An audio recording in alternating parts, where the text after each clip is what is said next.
Hey everyone, welcome to the beginning of this story. Today, we'll see a cop, Banner, fighting his way through a baffling situation. Don't forget to hit that. Turns out, the one who just took a dive was his informant from 2 weeks ago, living up to the old saying, you never know what life has since. Banner caught sight of the scattered window and the blood and the ground below, instantly realizing he was late to the party and promptly called his fellow cops to investigate.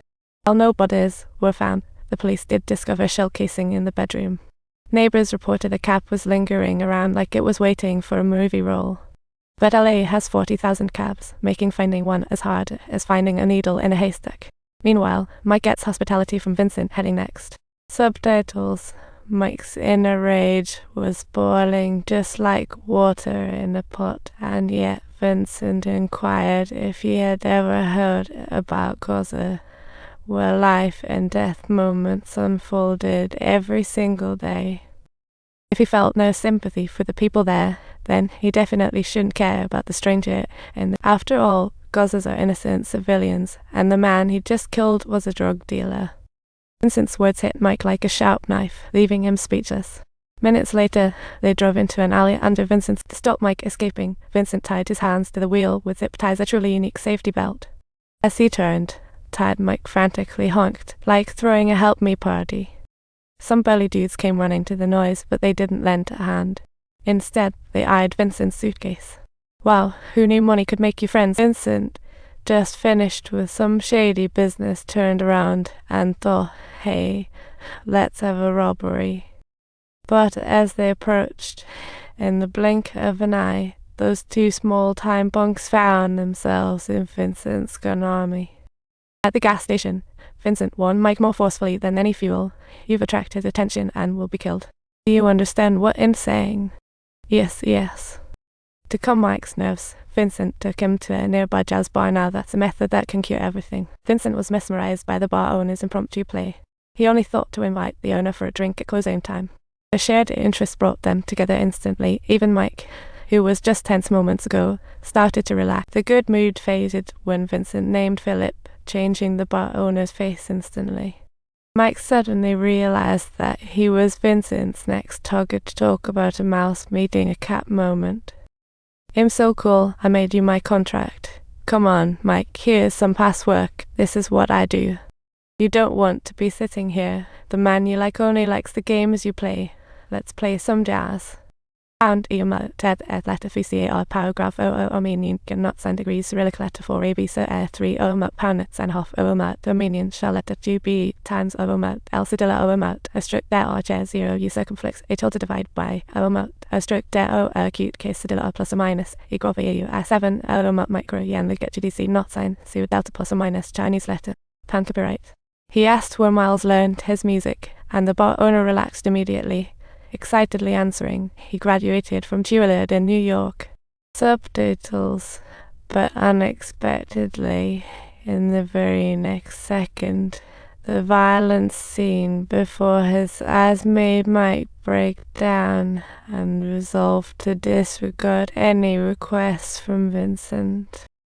He knew that even if he completed the task, it'd just be Vincent's final chess piece. Better to take a swift route out of fear.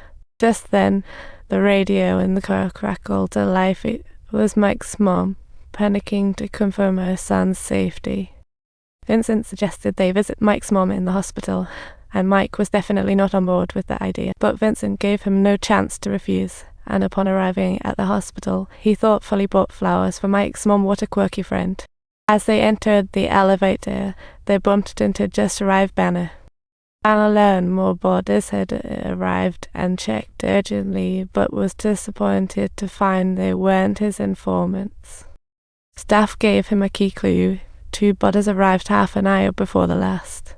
The overlapping positions of the bodies made Banner's heart race. Most likely, the same killer was behind it. Banner ordered staff to uncover the last body, and to his surprise, they locked eyes in disbelief. Shocked, Banner realized the victim was the key witness set to testify against Felix the next day. At that moment, Mike's mom started her long-winded chatter, and the moment she saw Vincent, her smile lit up like the sun. Vincent dropped his air seriousness and chatted with her, hardly looking like a hitman in that moment. Meanwhile, Mike stood awkwardly, knowing what lay beneath Vincent's smile, a deadly secret. Just as Vincent chatted with his mother, Mike secretly grabbed his suitcase, thinking, "This is my chance." He sprinted to the exit. Vincent, sensing trouble, chased. They raced across the hospital overpass. Mike thought, why not go all in? And tossed the suitcase over, spilling the secrets like autumn leaves. Vincent erupted with rage, slammed Mike to the floor, but didn't pull the trigger. Mike still had some usefulness left. Vincent took Mike to a nearby bar, dictating he must impersonate him and track down Felix, who was waiting for news to get the information on the two. Since Vincent had never shown his face, Felix had no idea who he was. He gave Mike 10 minutes, clearly leaving him no choice. With no other choice, Mike steeled himself and headed to the bar, thinking survival is the best strategy. He pushed open Vincent's door, and after a thorough search, finally laid eyes on Felix, who was livid and surrounded by bodyguards. In that life or death moment, Mike decisively pinned the blame on Felix.